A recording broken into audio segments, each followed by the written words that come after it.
Hey, what's up guys? My name's Samuel Leeds. I'm sat with my friend David Lau and he's on the Property Investors Academy. He's bought 11 houses over the last year. They haven't all completed yet. Some of them have completed, some of them are about to complete, some of them, whole mixture, but I just couldn't not bring you on Winners Wednesday when you've got all these houses that you've bought. Yeah. I know you've learned absolutely loads. We can draw out loads of lessons. But firstly, thanks so much for coming down to the office. Yeah, hi there, Samuel. Thanks for inviting me. Is it a good time in your life right now?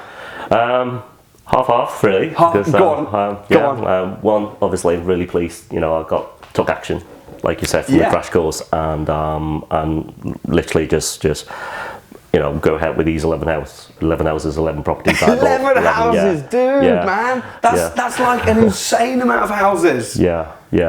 I mean, 4 of them is actually my wife, because I got her on board finally. So you watched the crash course? Yeah, I went to crash course, obviously, when I told my wife about buying these properties. She was very sceptical with the whole thing about, of course, everyone's skeptical. Yeah, the debts, that I owe, and how am I going to pay off all the properties, all the mortgages, and so on and so forth. I mean, I tried to explain to her, but then you thought you'd let me explain. Yeah. That's the thing, right? Yeah. If you've got a skeptical partner, bring someone. Actually, at the last crash course I just went to, there was a woman there, and she said she's only there because she watched a video that I did, and basically, apparently, I said, if your partner's unsupportive, just leave them. And then she was like, oh my gosh! So she was there to be that supportive partner, but she ended up being like absolutely, in love with the idea. So your wife came then, and she's. She didn't come yet. She didn't. She's not even been. She hasn't been. But you've converted her. I converted her at home. At home. Yeah. So, your first house. Yeah. You bought that one last year? Last year. Okay. Last year. How's that one going? That's been rented out already. Okay. And that's before I met you. Okay. That's before I met you. Where did you buy that one? I bought that in Liverpool. How much for? For 30 grand. And how much did you rent it out for? 450. So you bought it for 30 grand and you're renting it out for 450? That's right. Dude, man, you didn't need to call my crash course. It sounds like you were killing it. Well, I did do. I did have to, because the things you told me about how I can remortgage, refinance, interest only, because when I bought this house at first, it was paying capital and interest, so I was paying like £422 a month. Okay. And I couldn't get my head around when I came to your crash course, say, oh, pay interest only and get the most out from the rent. So I did what you asked and took action and went to the bank and said, look, can I refinance this? I've done the house up already, Which house did you refinance now? There was this house? The first house. The first house that I bought, 30 grand. And they evaluated it for 65 grand. What? Yeah, so... So you bought it for 30. How much money did you spend on it? A 5 grand deposit. And possibly about 15 grand refurb. So you bought it for 30 grand, you spent 15 on it, so now you've put 45 in, and then you refinanced it at 65,000, pulling all of your money out. Exactly. And then with that money, you then now buy more houses. I bought used after buy, bought the second one. Can I just make a point though? If you did that before going on my crash course, I mean, that's remarkable. You bought a house for 30 grand, spent 15 on it, then you got it revalued at 65, pulled out all the money. I'm well impressed. Yeah, the 65 is thanks to you, really, because I would have still continued paying £422 mortgage without meeting you, because I wouldn't know that you can actually mortgage for interest only and get 2 income. You mentioned you've actually got 2 income. One is the rental, the other was capital appreciation, which obviously I got that out from the refinance straight away. Going on to the interest only, I'm renting that for £450. The interest only payment is actually £78. Yeah. Wow. 78. That's not a lot of comparison to 422 that I previously paid. Let me ask you a question then, Dave. Why is it better? Because you told me that it took a while to get your head around it. So for anyone that's watching, why is it better to have interest only, do you think, versus repayment? It's good debt, isn't it? So even though I'm paying like I call it, I explained to my wife, the £78 like a service fee for the bank.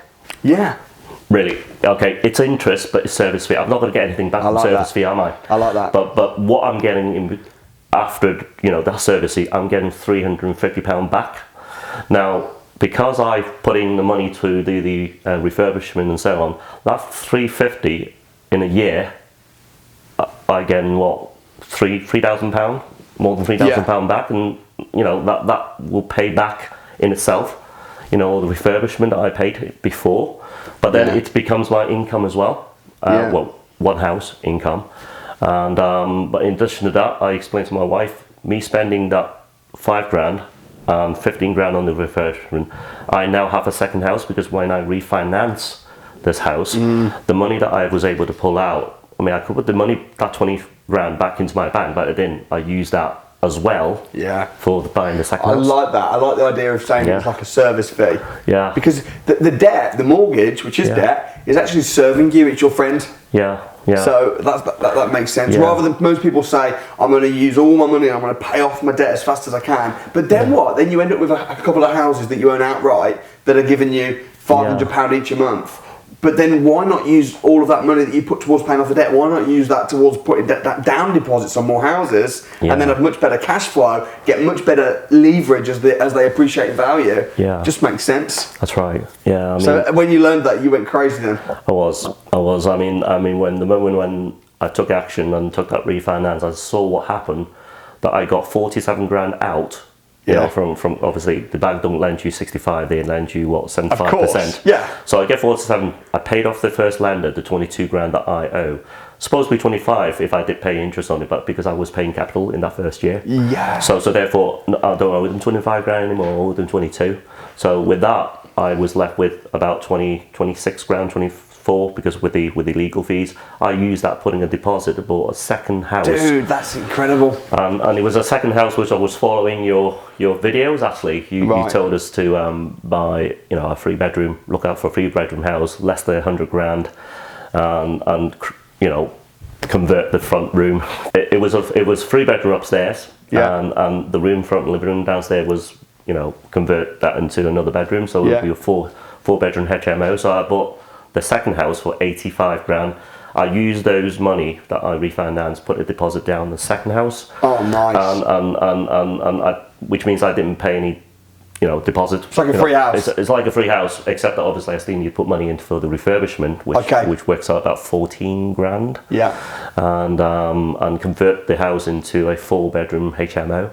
Nice. And so at the moment, I'm just waiting. Listen though, right, listen, I don't want people watching this to think, Dave just went crazy and bought 11 houses. You know, that you put a lot of research. Before you buy a house, there's a lot of things, there's a lot of due diligence and a lot of research that needs to go into the house. I'd love to talk to you a bit about that. Okay. There's then also the due diligence of the house, but then also if you're doing a refurb on it, you can't just you tried grabbing builders off the internet. How did that work out for you?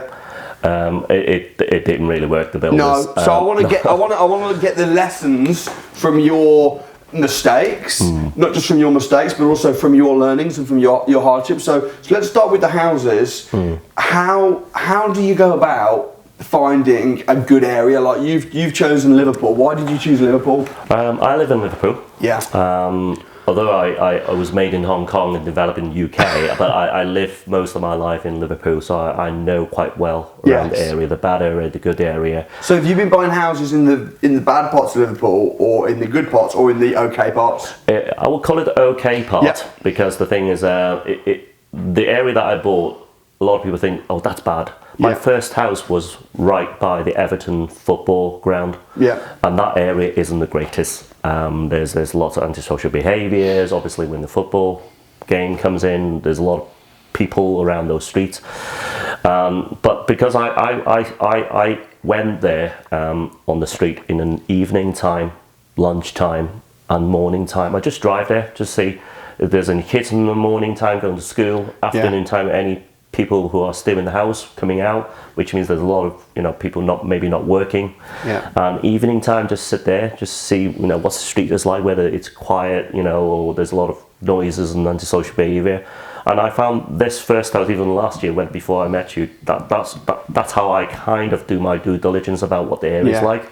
Good. And so I bought that house, and I bought these other houses because of the area. Now, the builder, you were asking. Yes. I want to come on to the builder. Okay. Right now, I want to really get an idea of area and the houses that you found as well. Yeah. So I think you've made a really good point about the area being okay, because I think that sometimes people are attracted to the good areas because they think, oh, I'd like to live there, and that's a problem, because although it's a really nice area, there's no direct correlation between the house prices and the rents, and you're not going to get the kind of returns. Other people get attracted by the price tag, and they're like, oh my gosh, these houses, you can buy these houses for 20 grand, but you can, but it's because it's in the middle of a red light district, and there's broken glass everywhere, and you're going to get stabbed in that street.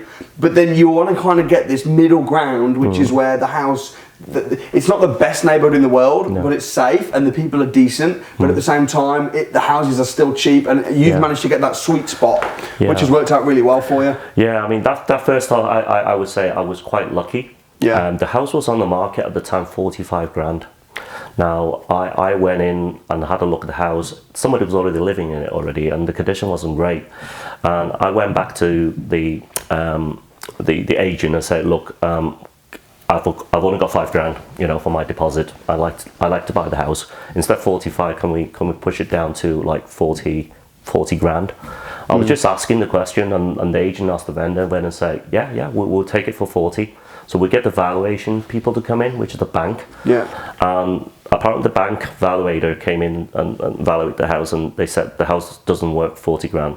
It's actually worth 30.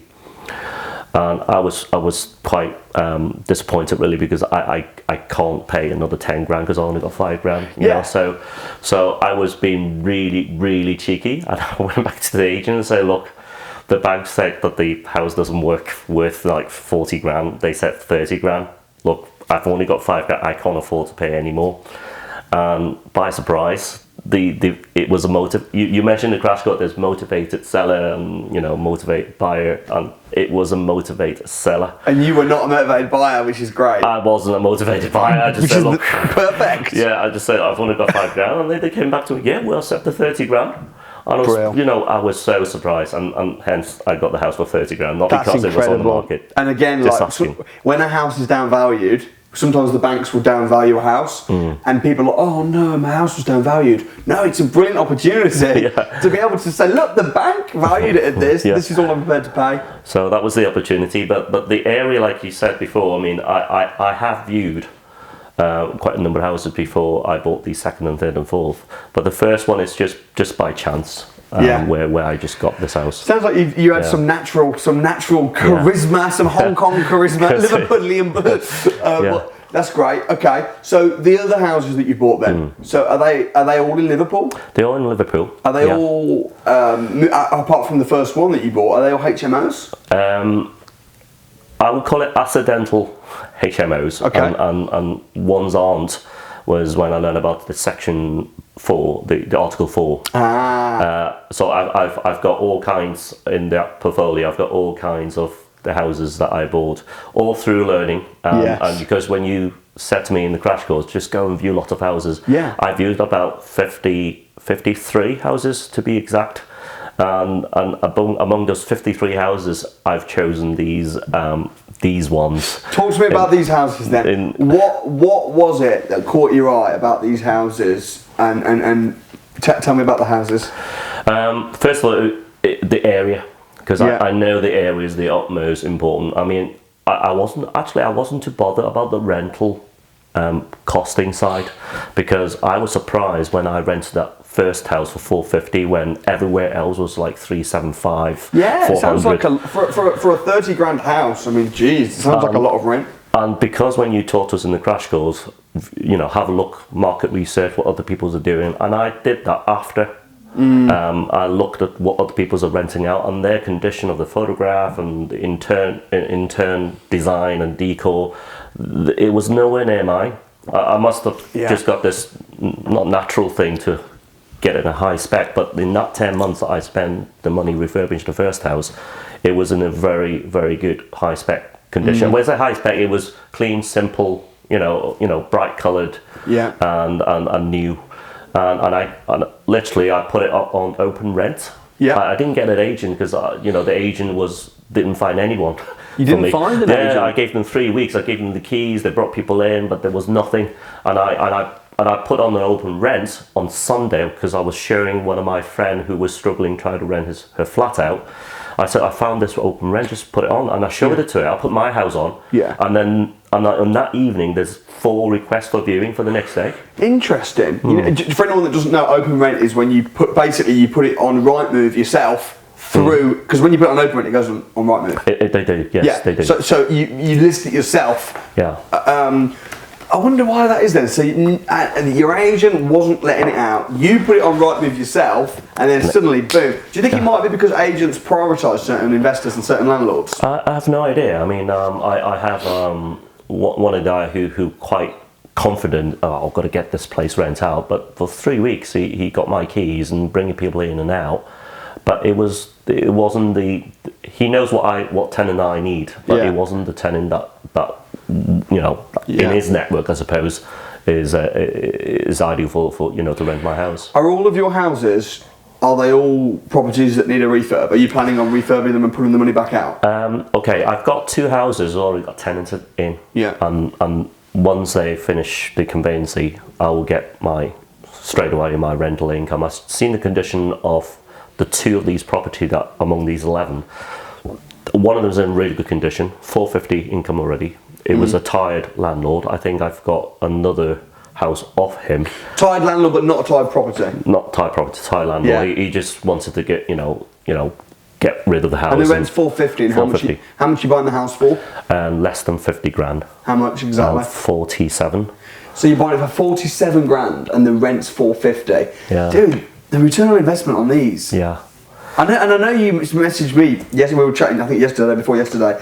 And you were saying I'm a bit worried about a couple of these houses because it is stressful, right? Yeah. But I mean, some of these deals that you've got, dude, they're crackers. Yeah. I mean, they all well above 20 ROI. 20% ROI. Well above. And even though they're really cheap little houses with 450 rents, some of them are HMOs. I mean, amongst the 11, I know that you're going to be financially free. Yeah, hopefully, when they're all rented out, yeah, that's right. But we did a best case, worst case, likely case situation. And even the most pessimistic glasses on in the world, looking at it from a worst case, I think it was, $3 grand a month profit? Yeah. So, $3 grand a month profit, it's not incredible, but for most people, that'll be enough for them to quit work. If all these 11 houses all kicks in, it'll be about 10.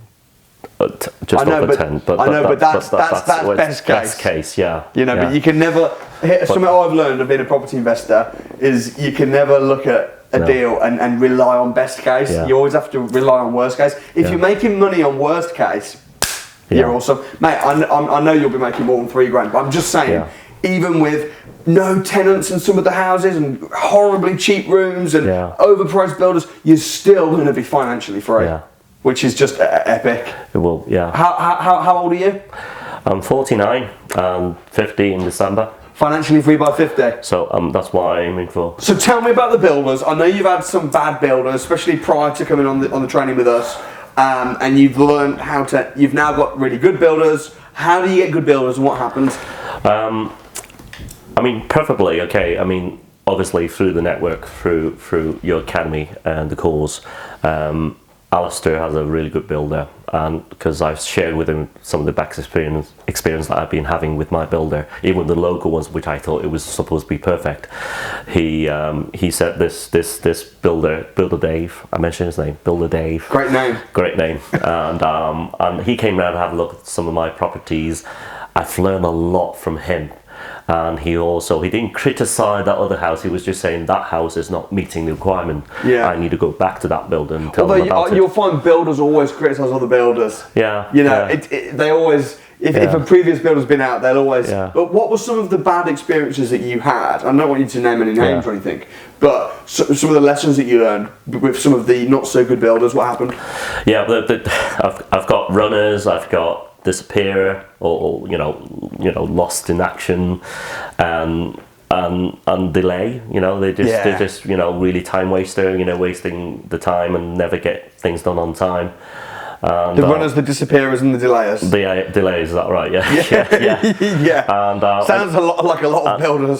It's really frustrating. I mean, I before I met you, before I have the funding coming through by selling one of my property in Hong Kong, I had to do it like month by month, like a project. So therefore, I didn't have enough money to pay all for the whole job. Yeah. So therefore, my thought is that because of the reason I didn't have the full funding to do it, that's the reason why I've been treated in that way. But these internet builder that I found was meant they gave me like a number of quotes, and I didn't choose the cheapest one, I didn't choose the most expensive one, I chose the one in the middle, and I thought that should be like a logical thing to do. Yeah. But still, I have builders who just took my money from my material and never come back. Obviously, they bought everything, but they never came back and finished up the job. Terrible. And they have everything, but they never finish on time. So it's kind of like, what can I do? And then when I met you, you told me to go to the network, and I met these some builders on the network, the Pin in Liverpool.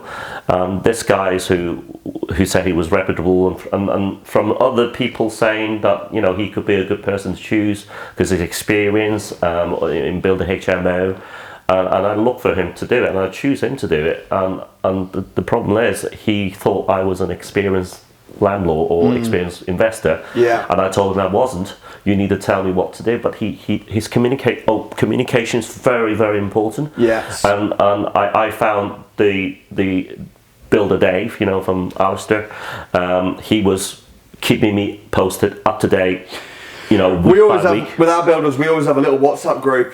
With all the people that are, if it's a big project, but even if it's a small project, all the people that are involved with the refurb, we have a little WhatsApp group going, and we're just constantly on that. These builders I had before, they don't like communication. Yeah. And even with this guy I met in Pin, he actually on the WhatsApp told me to shut up. Stop sending him many more messages, and the message that I'm sending him is listing out the stuff that he needs to do before we have any miscommunication or anything that he missed. Like, you just tell me, can you stop messaging me? But and he doesn't reply to me. So I feel I've got another one of those builder again. It seems that the builders in Liverpool, you really have to be very careful. Yeah. All right. You get this one that really, really expensive. Probably they'll do a really good job. But anything that is middle or the competitive price. Yeah. In my experience, it's never been a very good experience. So either pay for the best or find someone highly recommended in a good network. Yes. And that's also part of the, people say it's expensive being on the academy, but it means that you can get jobs done at a good price. Yeah. And done well. So it's all part of what you get. That's right. I mean, even with this builder from the Pin, I must say, he said to be specific, and one of the arguments is I wasn't specific. I mean, if I was an experienced investor, I would tell you every single thing what I needed. Yeah. But obviously I'm not. Yeah. So I rely on you, take the slight lead on it, give me an option, give me a choice. Yeah. So you know what though, we can either get bitter or better, right? Yeah. We can either be like, or we can say, I've learned from that. Yeah. I've grown as an investor. I've grown as a person. But there are a lot of builders out there. Some of them are bad. Some of them are just, it's communication problems. Yeah. I get a lot of people on my YouTube commenting saying, Samuel, you're always too hard on builders. There are a lot of good builders out there, and there are good builders. But there are also bad ones. What's the academy been like for you so far? It's been very supportive. I mean, my classmate and even my mentors, I mean, they are all very supportive. I mean, one of the things I would like to say is, okay, you take action, but maybe not action buying 11 houses at the same time. If I can do it the second time, I'll probably maybe 2 or 3 manageable, because at the moment I've got so much on my plate, and even though there's so many resources and different strategies that I can use to invest, I never have time. Yeah. I never have time to go around and try them, and even I went on to the service accommodation and Leslie session. I did fire away, and contact the landlord, and I have reply where you've got one service accommodation deal, right? Supposedly, I had to turn it down yesterday. Oh, did you? I had to turn it down because my builder. Obviously, the good builder, builder Dave, he's got a lot on already with my building. Okay. And I thought if I was able to rely on this local builder, this from the Pin, I could have given him the job and try to refurbish that room, and then I could get it up and running.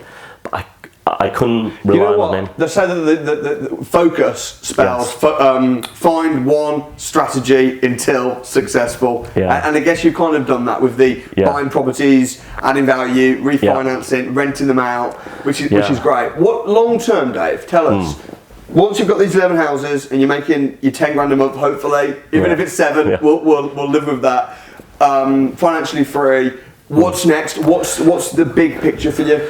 Big pictures, I will try the other strategy, and if you allow me to attend those, the academy session again, I like refresh, because obviously I haven't been actually fully commit in utilising those different strategies because of this 11 houses that I've got on my plate at the moment.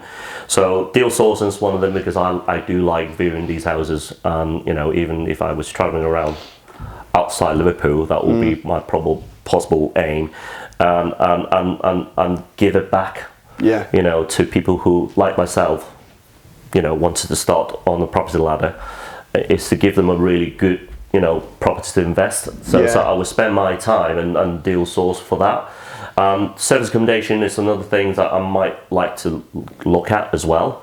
And depending how much money I can pull out in these houses as well, I like to do joint ventures, angel investors. I'm pretty sure there's a lot of people. So basically, I mean, I think the definition of a good property investor is, I definitely believe in focusing on one strategy until successful. But when you've got all the different strategies and you understand lease options, rent to rent, service accommodation, joint ventures, deal packaging, you become like a property problem solver, where you just go meet people, meet investors, do deals. So I guess, and that's one of the things about the academy. We teach you all the strategies. You focus on one, but then once you've smashed that one, you can then start doing other ones. So sounds like it's going to be an exciting year or two. I mean, the other thing is, obviously I have quite a good network in the Chinese community as well.